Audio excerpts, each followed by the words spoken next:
Well, it's Thursday, February 2nd. Will be my second rant and rave, I guess you could call it. The subject today we're going to talk about is David Paulides, Missing 411.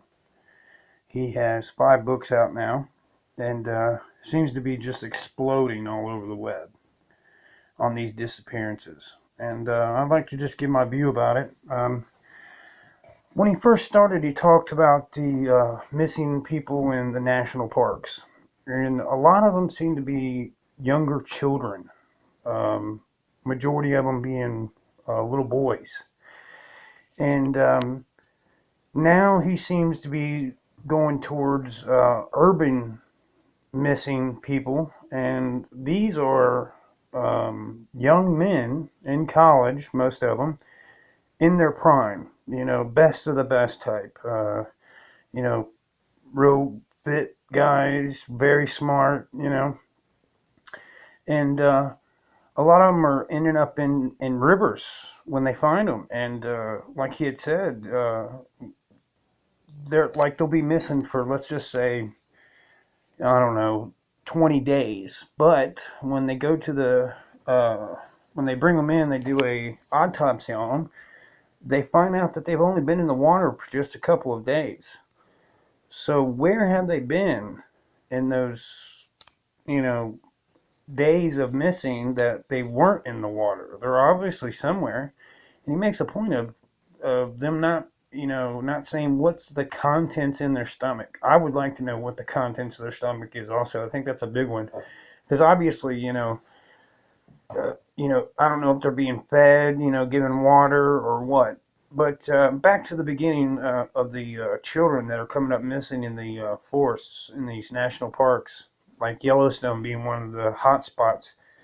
I think the two are different. I think they're completely different. I think he's on to something. I think he's doing really good. But I think the two things are completely different. Um, my opinion on the ones in the national parks. Some of them I'm coming to believe that Bigfoot, I know, laugh about it, might have something to do with it in these parks. I think they're having problems mating, and Indians talked even to this day.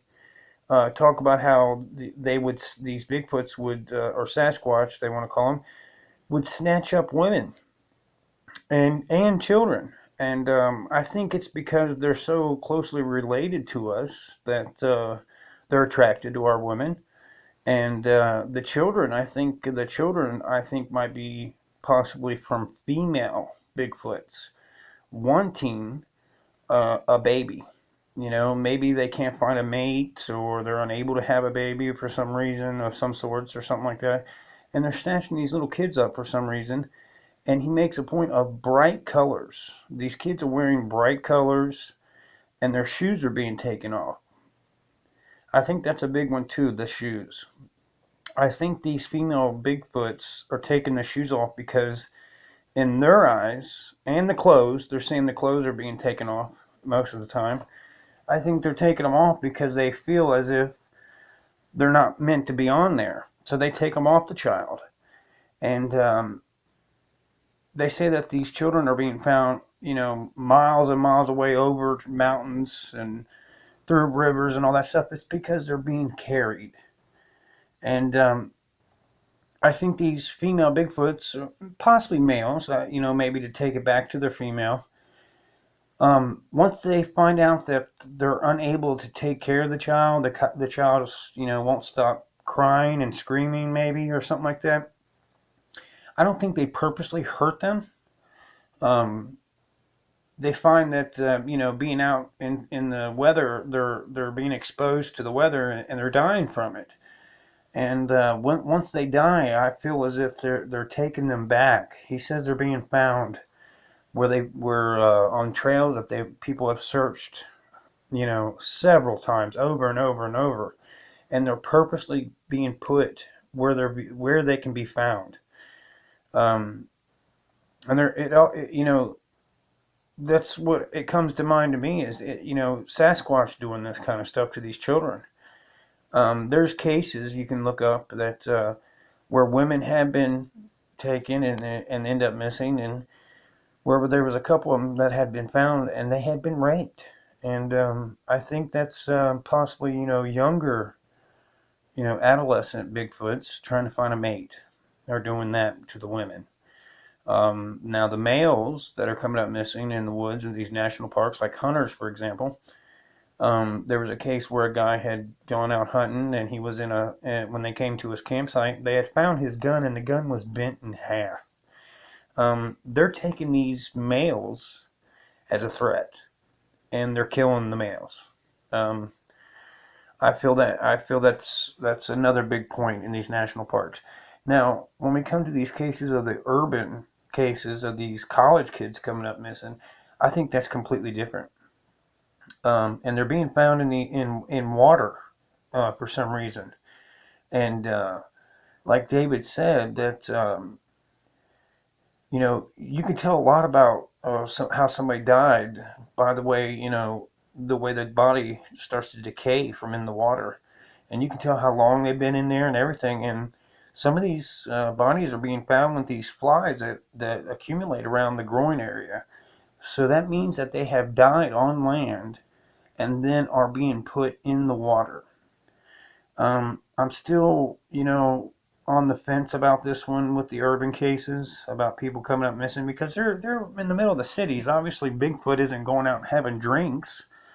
I mean, so that to me that comes to down to the possible abduction scenario is the only thing I can possibly think of, and I think that the government in some way has something to do with it, and I'm not really for sure how or why.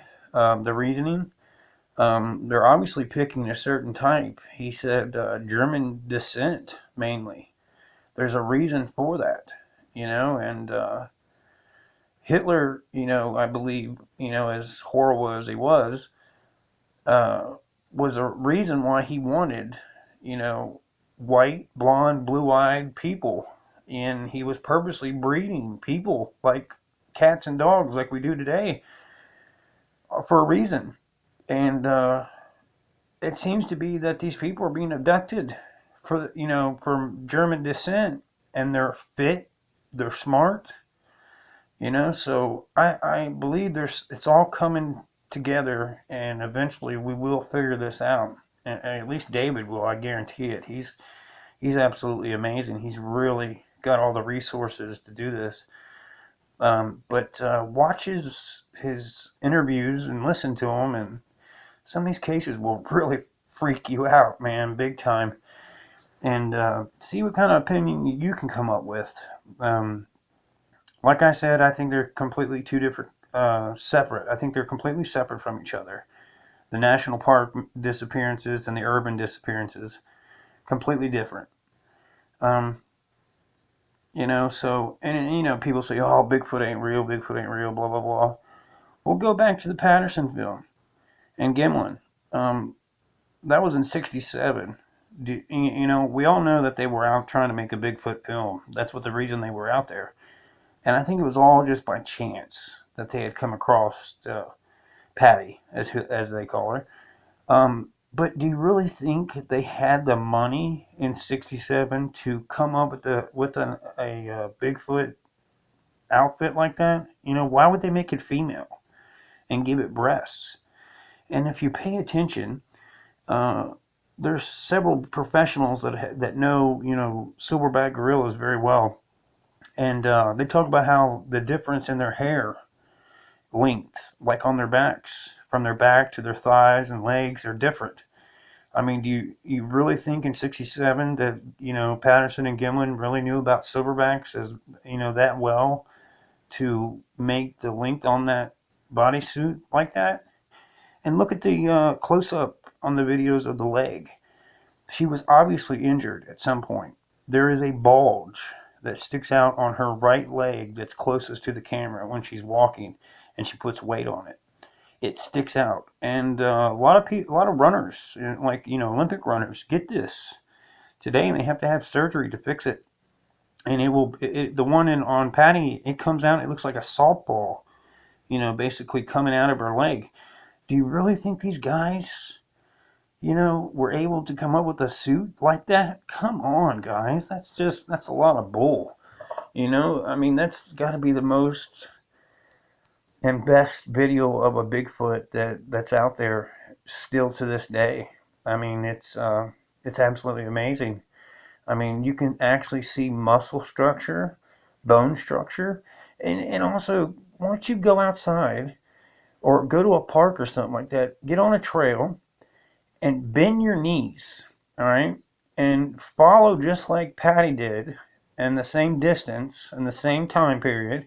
Bend your knees, have your arms swaying like it was, and see how long you can walk like that. She walked